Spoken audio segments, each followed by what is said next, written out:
Mike's Daily Podcast. Episode 1071. I've done a lot of episodes. Hello, it's Mike Matthews, broadcasting from Cafe Anyway, located somewhere in Podcastro Valley, Mont, the last place on Earth. Today, we are going to be bringing you a very interesting Mike's Daily Podcast into an interview with Richard-Lynch. Plus, we'll hear from Benita, the Disgruntled Fiddle player, and the Brewmaster. Mike's Daily Podcast. Do you want to do something to make a podcaster cry while they're doing a show, have their recording equipment die, and then make it so none of the audio is saved? It's enough to make Haley the Semi not want to stay. No Haley on this show. We had a whole discussion about butterflies and hayrides. Mike's Daily Podcast. It was going to be a pastoral podcast show, but that show has now died. Mike's now let's get into Daily Podcast. An interview with country music. He's the friend of many a country music legend and a great star with a new album. His name is Richard-Lynch. It's going to be... Oh, but first off, we just walked in. Hi, Mike. It's Benita, the rodeo queen. How y'all doing? It's a disgruntled fiddle player, tell you what. What? I like country music, as you know, but I do not play the fiddle anymore because, well, it got a little too complicated. And I am a disgruntled fiddle player because of that. Interesting. So if, like, I try something and I'm not good at it and I decide I don't want to do it, I can be a disgruntled whatever, a disgruntled video game player, disgruntled shoelace tire. Yeah, you could do that too, but you would owe me money because I own the copyright. I'd have to pay you royalties. Exactly. Mike, I'm looking forward to the interview and I think I'm going to be on the podcast picture. That's right, you are. You're going to be part of the podcast picture. And so people can see you there at MIKEs-DAILY-PODCAST.com. Also go to MIKEs-DAILY-PODCAST.com to help us out. There's an Amazon link. If you're going to buy anything on Amazon, go through that link first at MIKEs-DAILY-PODCAST.com, and that helps us out. Also, if you want to help us out through the PayPal, if you'd like to donate there, we'll send you a special greeting with all the Cafe Anyway characters like this guy. Hello, Mike. I make the root beer. I'm the Brewmaster. Oh, boy. Brewmaster, I would love it if, you could make some root beer for today's interview. All right. The only thing is, though, Richard-Lynch is not here. I'll be speaking with Richard through the phone. So... Yeah? So he's not going to be able to drink the root beer unless we bottle it and mail it to him. All right. That would involve a lot of stamps, though, so... All right. Well, there's been a good conversation, Brewmaster. What are you talking about? Root beer.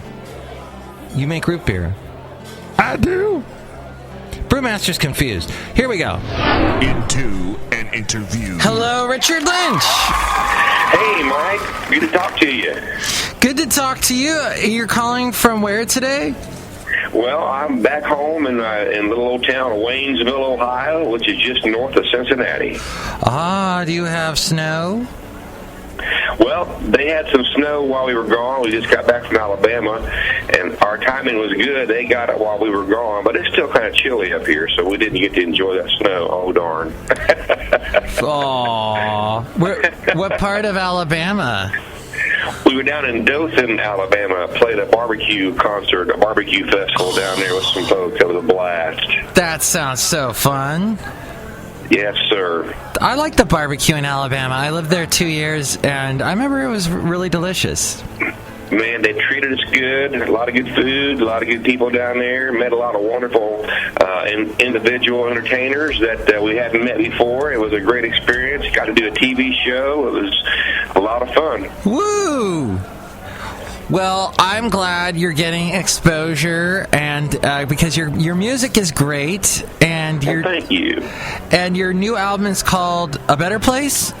A Better Place. That's the new album, yes, sir. And I was going to play the song A Better Place. And you, oh my gosh, this is produced by Billy Yates, is that true? Billy Yates produced the CD. Him and another writer wrote the song, and I couldn't be more proud of that CD. We've had a lot of success with it, and those who know Billy Yates knows he's a class act, and he's an awesome individual. Richard, I actually got to interview him years ago when I was working at a country station, and he was such a nice guy, and then he released that song, that really, really sad song about the guy bringing the flowers to the grave of his wife, because he... Flowers. Oh, isn't that a... Look what it took for me to finally bring you flowers. Oh, it's such a sad song. That song gives me goosebumps. Even, I mean, just to think about that song, it gives me goosebumps. What a song. I think he performed it live, too. I think I have it on cassette. I have so many boxes of cassettes. I'll have to start looking for it. Isn't it it's a great song. You know, that song is so well written, and Billy's version of that was so delivered, so good. You know, people like Gene Watson have recorded that, and other folks also in the industry. It's just a well written, great country song. And then Choices by George Jones. Yeah.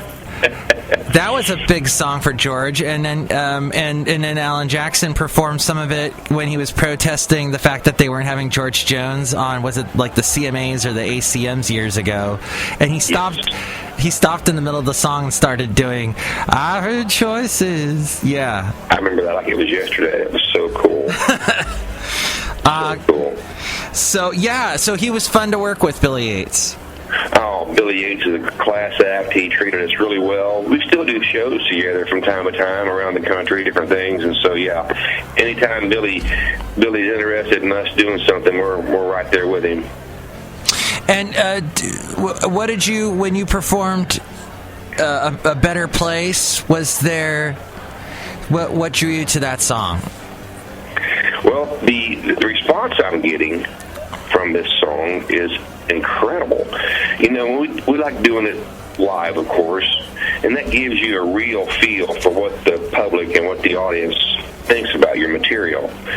So we've been doing this song in different places around the country, and the last several shows we've done, people come right up out of their seats, and so their response to the music is incredible. They love that. From the hard country music, I mean, it's from the heart. Country music's all about the heart, and it's both to touch your emotions, and A Better Place definitely touches your emotions.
What got you into making music, Richard Lynch?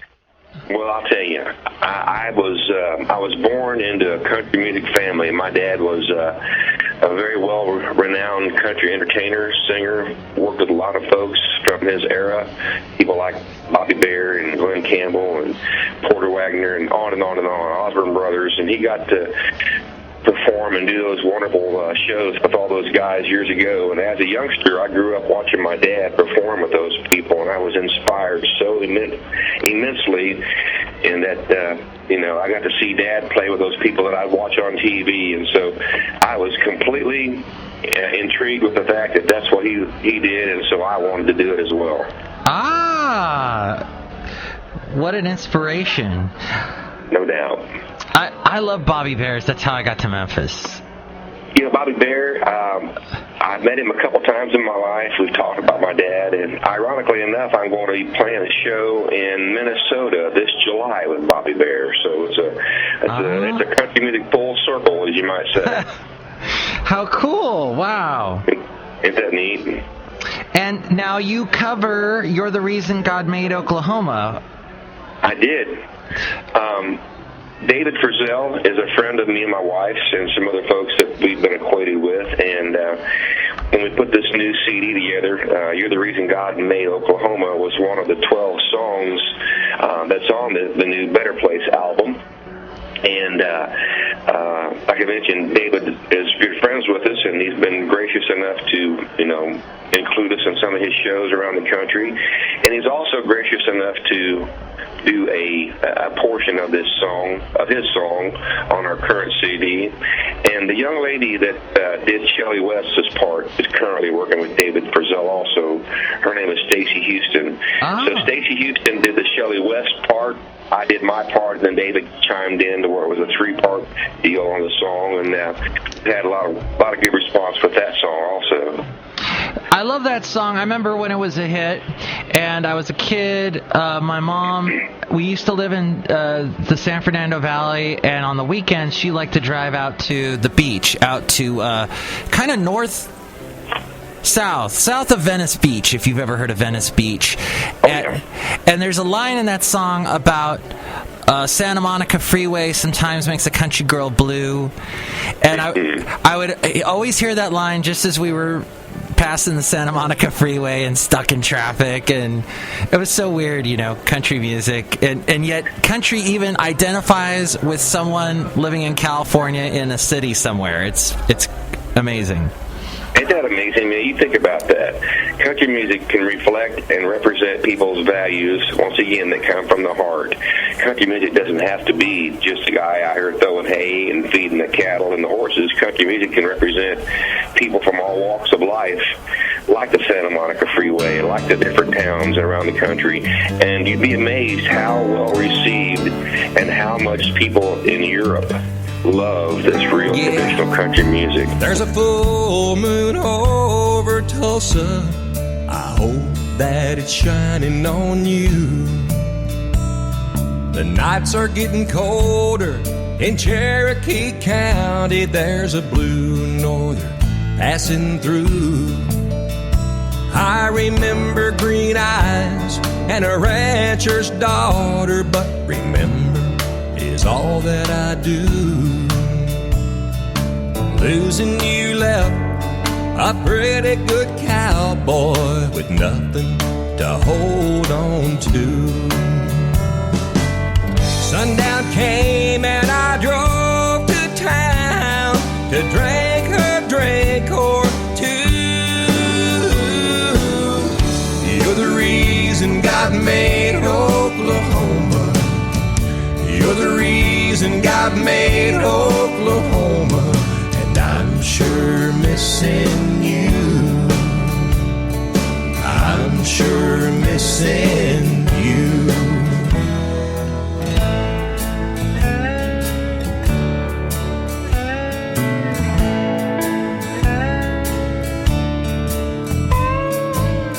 Hear the city lights out, shine the moon. I was just now thinking of you.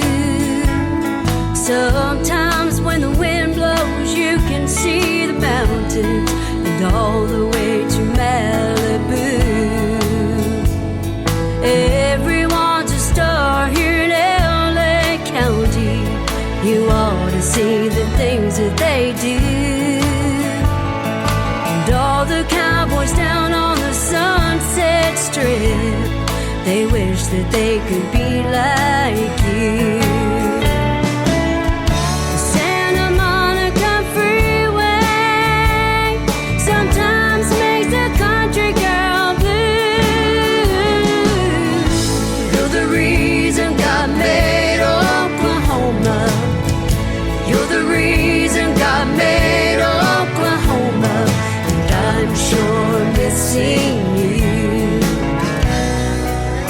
10 hours on a John Deere tractor, just thinking of you all day. I've got a calico cat and a 2-room flat on a street in West LA. You design and build barns. I do. I've been building, custom-built pole barns, agricultural buildings for a long time. I have a farm myself, and I work on the farm. Me and my wife do a lot of stuff here. She helps me with the hay fields, and if we have something that needs done, whether it's the horses or the donkeys, she loves her donkeys, and so yeah, we have a lot of agricultural background between us, and we both love traditional country music, and we have a good life, and we're so thankful that we get to kind of live our life through our music. You build barns, and I couldn't hit the broadside of a barn. Somehow I don't quite believe that. How did you get started making them? Well, I grew up on an old farmhouse, and it was a long, long lane off an old rural route road, and about 3/4 of a mile back the lane, and I lived on an old farm back there. And that being said, there was always chores to do, always things to repair on the old farmhouse and then the old barns. And I watched my dad, work on the old barns and different things. And so I was the oldest of 6 kids, and out of necessity, I got to where I had to help Dad on a lot of things, and I picked up really well on how he did things, and I enjoyed how he could, work on the old barn and the different things, and how he handled himself with, the needs around the farm. So I just kind of fell in his footsteps. That is so cool. And you're so talented with music and with working with the land. And wait, now the donkeys, your wife likes donkeys, so she likes the ears and all that. They're kind of interesting animals. Yeah, we have a total of six animals on the farm here. We got 2 full-size horses, a pony, which my granddaughter loves her pony, and then my wife, she loves, we have a standard full-size donkey and then 2 miniature donkeys, and she loves them donkeys more than anything, so now are they babies? Now wait, they're not stubborn, are they, or that's the mules that are... Well, the mules are, kind of have the reputation as being stubborn, but make no mistake, these guys can be stubborn too. Really? I will tell you. Yeah. They will sometimes just not move, or they do weird... some people make, would kind of look at their size and miniatures and think, well, what can they do? Trust me, they are strong as can be. Oh, wow. Just for example, the other day we were trimming their hooves, and we were down to the last little miniature donkey to trim, and had almost completely finished the last hoof. And he decided that he was done with me and the farrier cleaning the hoofs, and he just mowed me over right on through and said, okay, well, I guess we are done. So I tried to fool with him. He's headstrong. Oh, my gosh, that sounds dangerous. Oh, it's not dangerous. He just set in his ways, and my wife would like to have seen that. She said, I told the story, but it's one of those things, just animals, they have a mind of their own. What do you use to trim their hooves? I always wondered about that. Is there like some kind of like a sanding, like sandpaper thing, like you would sand? No, we use big metal snips, and they're actually like a big size toenail clipper. You use both hands, and you cut the snips off, and then you take the rasp and you even them up and level them out, trim off the edges, and we don't put the shoes on the donkeys, but so we just trim the donkeys up, and sometimes we shoe the horses. So kind of different little process, but yeah, because the horses don't really like being shoed, do they? Or well, there are horses that don't care for it, but our guys they're pretty good to work with. If they want a pair of shoes on, they pretty well take it. So and, that it helps them pretty well too, especially throughout the winter, so they're not having to be in the muddy pasture. And this time of year up in Ohio, you get pasture 6 months out of the year. The other 6 months, you're dealing with snow and ice and mud and everything else. So the shoes kind of help with that a little bit. Right. So you said you're still got some snow going on in Ohio? Well, we fortunately enough just got the snow behind us. There was just a little dab left down here in the fence row and then by the side of the road, but it's still not exactly warm up here. We came from 76 in South Alabama yesterday to 46 today for a high. So it's yeah. It's kind of culture shock. Oh, I wanted to ask you about You Show Me Yours. Well, the song You Show Me Yours, that kind of, I heard it, I liked it. My wife, she really liked it, and she kind of influenced me and then, told me that she thought that I needed to be having that song on the CD. And it's cute, and it's kind of got a little grooving type of bluesy country feel to it, and we decided to put that on there, and people hear that, and the first thing they think of is, wow, what is he talking about? Gives them room to think, gives them room to wonder, Yeah. I like the line. It's a fun song to play live too. It's a really clever song, and I like the line. Do I buy you a burger or a big diamond ring?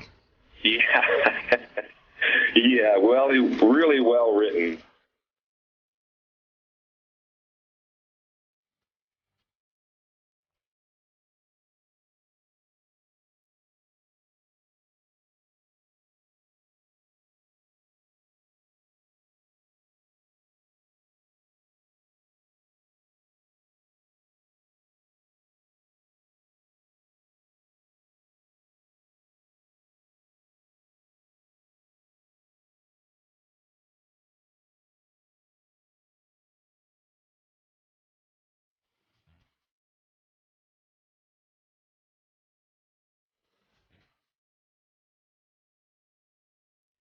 I'm glad you don't use a lot of drum loops. Like, I was watching the ACM Awards recently, and it seemed like every song has that boom, boom, ta, boom, boom, ta, like the old drum loop.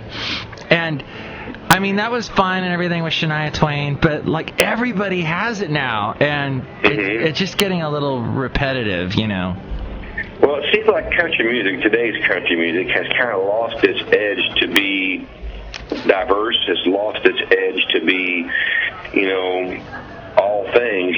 Country music to me should represent everybody's hearts and feelings and different tempos and different mindsets. But if you listen pretty much to today's country music, it just seems to be one type of beat and one type of direction. It seems like it's not near as diverse as it has been or should be. And I'm like you, I agree. I think it's really time for somebody to kind of take over the stage a little bit and get back on more traditional type of trajectory. Yeah. Richard-Lynch. That's who it should be. Thank you, Mike. And tell me, great. Now you got an interesting tempo in Hold Your Horses because it changes, and then you have a really cool turn of the phrase with Hold Your Horses, and it kind of reminds me of it's like one of those, do you love the rodeo or do you love me song? Like there've been some great rodeo songs about that, and I'm glad you took that theme with it. You took it a little different direction. In that CD, we wanted every song to be diverse and different enough to where it doesn't sound similar to any of the other songs. And if you listen to the entire album, there's very little similarity. And Hold Your Horses is a prime example of how I grew up in and around the agricultural, the farm way of life. And we have horses and livestock, and we don't currently have cattle anymore. I used to, but it's just something that I relate with the fact that when I hear Hold Your Horses, I'm back on the farm. And then also you can take the other coin and other side of the coin and realize, that's a relationship that it's talking about. And Hold Your Horses can also reflect this relationship between this guy and this gal. It's a well-written song, and it's country music at its finest. Well, Richard-Lynch, it's been great talking to you. And, it's so funny because if you type in Richard-Lynch on Google, you get you, but you also get that 1970s actor that I remember in everything. He was on... Scary movie. Yeah, he played like vampires all the time. And I'm like, oh my God, that's Richard-Lynch. Now, Richard-Lynch, the Irish actor, he's no longer with us, but right. I totally remembered him like from Battlestar Galactica. At any time you turned on TV or watch old like shows from the 70s, he was in everything. It's funny. Yes. And I never knew his name. And then I was like, oh, that guy was named Richard-Lynch, too. How funny. Isn't that neat? And once in a while somebody brings that up, that we sure correct them when they go to talk about the music. They figure it out real quick. Oh, that's two different guys. Yeah. No, well, Mike, thank you for having me, sir. Richard, it was a pleasure, and enjoy your livestock, your donkeys, all your miniature ponies and everything, and it sounds like fun, like you're doing a great job, and keep on bringing us great music. Well, Mike, thank you for playing my music, and maybe we'll cross paths at some point, and I look forward to seeing you down the road, my friend.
Richard-Lynch. Yay. As we go outside a cafe anyway, we're bringing Mike's Daily Podcast somewhere in Podcastro Valley. And now it's time for the podcast picture. And here's today's podcast picture. As Benita mentioned earlier, it is a picture of her. You look great, Benita. Thanks, Mom. And next show, we're going to have Madame Rootabega, Valentino, Bison Bentley, possibly Haley, if Haley's still not fuming from the fact that our recording instrument died on us at Cafe anyway. Brewmaster! Yeah! It was great having you on the show. You added a lot to it. Thank you. Oh, boy. And thanks to you, Disgruntled Fiddle Player and Benita. You're welcome, Mike. Mike's Daily Podcast is written and produced and performed by Mike Matthews. His podcast is super easy to find. Download or listen to his show and read his blog at MIKEs-DAILY-PODCAST.com. Email Mike now at MIKEs-DAILY-PODCAST@gmail.com. See you tomorrow. Bye!